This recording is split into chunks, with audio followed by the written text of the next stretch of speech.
femmes et les hommes achètent différemment. Alors vous avez certainement déjà vu circuler ce petit visuel sur Internet qui fait rire, qui fait sourire, mais qui a quand même qui quand même indique une nette différence.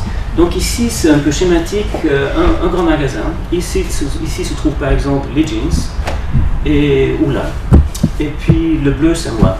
Donc moi quand j'entre dans un grand magasin, j'accélère légèrement le pas et mon épouse dit mais pourquoi t'es pressé? Je dis moi parce que je vais acheter mes jeans, c'est comme là. Et je vais donc directement dans le magasin de jeans, j'achète mes jeans et je sors aussi avec mon pas légèrement accéléré parce que j'ai fait ce qu'il fallait faire et je veux sortir. Et je suis tout à fait capable de revenir 3 heures après pour ramener une vidéo dans le magasin juste à côté, vous voyez. Les hommes sont pas multitâches. Tandis qu'elle, elle risque de dire, bon, je veux acheter une paire de jeans, donc je vais voir s'il n'y a pas un top, une ceinture, une chaussure. En même temps, j'achète quelque chose, des paires de pantoufles pour ma fille, parce qu'elle fait aussi des achats pour la famille.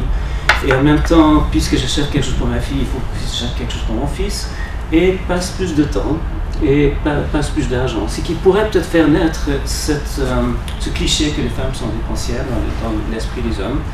Mais la différence forcément est qu'une femme, surtout lorsqu'il s'agit d'achat à multitâche et non plutôt monotâche, et c'est elle qui fait les commissions, non seulement pour elle, mais pour toute la famille. Par contre, et c'est ça qui devient plus intéressant, lorsqu'on prend un grand groupe de femmes et un grand groupe d'hommes, et on cherche à déterminer ce que ces deux grands groupes ont en commun, il y a un certain nombre de valeurs qui viennent à la surface. Et voilà donc les valeurs qui viennent à la surface, qui ont tendance d'être dans la moyenne des top 12 de groupes féminins. Ça veut dire le partage et l'écoute. Ça veut dire, deuxième en importance aussi, prendre soin. En anglais on dit caring, nurturing. Le troisième, c'est d'avoir un sens de ses limites et d'en faire l'usage. Et de vouloir et pouvoir travailler dans le cadre de ses propres limites et aussi de ne pas se prendre trop au sérieux. Ça semble être typiquement valeur féminine. Et aussi la valeur de vouloir comprendre, de vouloir développer des connaissances et de savoir et de comprendre de quoi il s'agit. C'est pour ça, souvent, des femmes sont plutôt portées sur les détails et les hommes, parce que c'est pas typiquement valeur masculine, plutôt pas tendance. Alors maintenant les hommes, quelles sont les valeurs masculines? Ce qu'on trouve comme valeur dans les entreprises, ce qu'on apprécie par exemple dans ses employés, c'est un sens des responsabilités dans le sens de vouloir prendre des responsabilités. Le deuxième, c'est la réussite et le succès, d'avoir davantage de réussite, davantage de succès, d'accumuler des succès, aussi d'être un peu admiré, d'être un héros.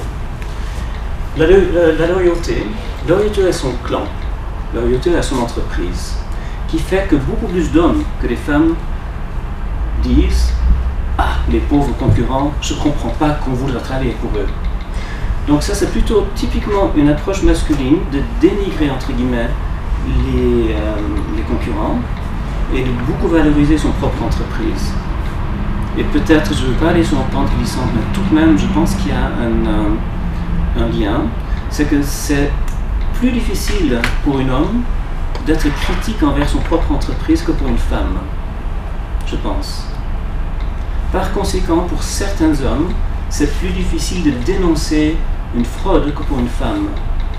Et lorsqu'on voit les grands fraudeurs au niveau de l'entreprise dans l'histoire, disons, ces derniers 20 ans, la majorité des grandes fraudes qui ont été faites au niveau d'entreprise, au niveau d'influencer les chiffres, etc., sont plutôt les hommes qui l'ont fait. Et les personnes qui l'ont dénoncé sont plutôt les femmes. Et je crois qu'il y a un lien cause effet au niveau de valeur. La compétition. Les hommes sont plus compétitifs pour l'argent, les postes, les titres, ce genre de choses. Et aussi, décision-action. Ça veut dire qu'il faut faire quelque chose, et lorsqu'il faut faire quelque chose, on le fait tout de suite. Quand ça se fait derrière nous, on n'oublie plus. C'est bon. Vous voyez ? Donc, maintenant, ce sont je pense que tout le monde, quelque part, va reconnaître que lorsqu'on travaille en entreprise, que ça c'est quand même pas mal apprécié. Plutôt ça, plutôt que les valeurs qu'on vient de voir, les valeurs féminines. Et c'est parce que les entreprises ont été gérées exclusivement par les hommes pendant longtemps et puis dans une large mesure toujours par les hommes. Lorsqu'on a toute une longue liste, lorsqu'on a un client qui fait plutôt un processus d'investigation qui est beaucoup plus long, qui a plus en profondeur, qui cherche l'achat parfait, qui est multitâche, qui privilégie l'esthétique, etc., etc. Le résultat de cela, c'est que lorsqu'on développe un produit et on prend une stratégie de développement de produits sur les normes féminines, on arrive généralement à faire un meilleur produit, si c'est que les hommes qui le font, et en plus, le bonus, qui plaît aussi davantage aux hommes.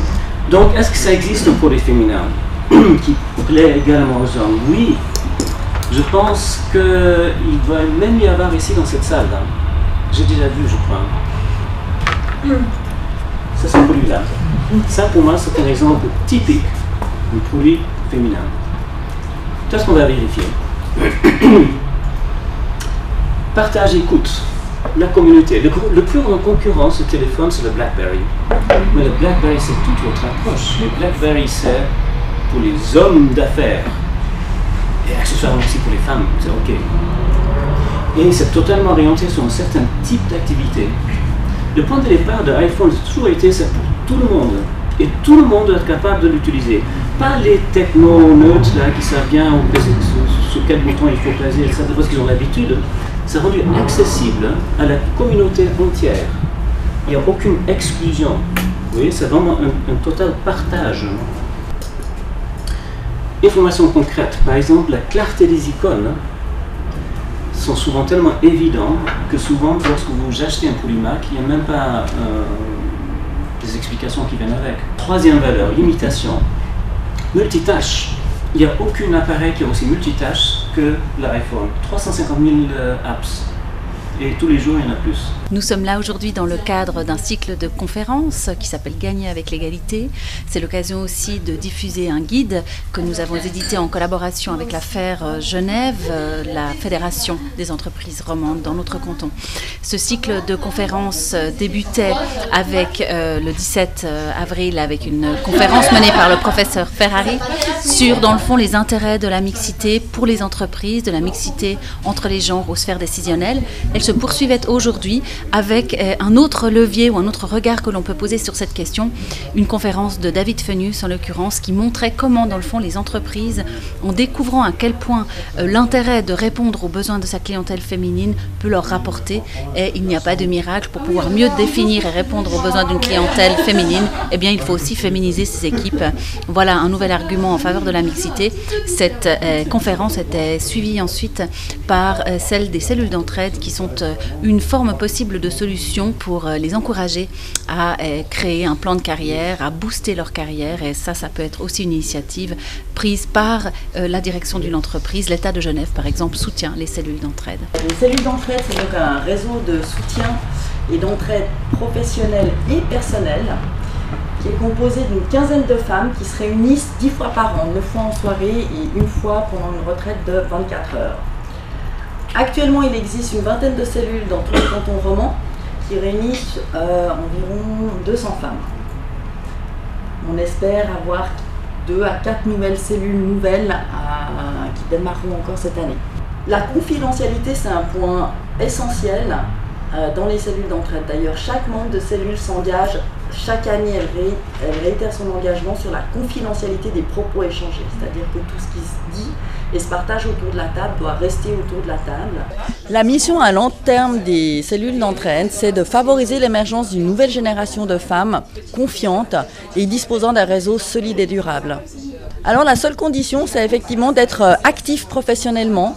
Et du moment qu'une femme est active professionnellement, elle peut s'inscrire et participer à une cellule d'entraide. Dans ces cellules d'entraide, les femmes, elles abordent aussi bien des thématiques professionnelles que personnelles, notamment sur la conciliation vie de famille et travail. C'est des sujets qui intéressent rarement les hommes. D'autre part, la cellule, ça permet aussi d'élargir son réseau et de se construire un réseau, ce que les hommes font par d'autres biais. Les femmes, elles n'ont pas le temps. Donc les cellules d'entraide, c'est une manière, dans un temps relativement restreint, de développer son réseau. Donc ce groupe, c'est une sorte de laboratoire où chacune peut en fait expérimenter différentes choses, que ça soit de se faire challenger sur une présentation ou sur un nouveau service, un nouveau produit pour son entreprise, ou demander conseil, demander le partage d'expérience sur des problématiques qu'elle affronte, par exemple. Aujourd'hui, il existe une vingtaine de cellules dans tous les cantons romans qui rassemblent 200 femmes. Il est vrai que près de la moitié, il y a 9 cellules en fait qui ont été créées à Genève. Qui est là, de la leader aussi, il peut y avoir des changements d'une année sur l'autre. Et après, ce B de ce séminaire, c'est de fournir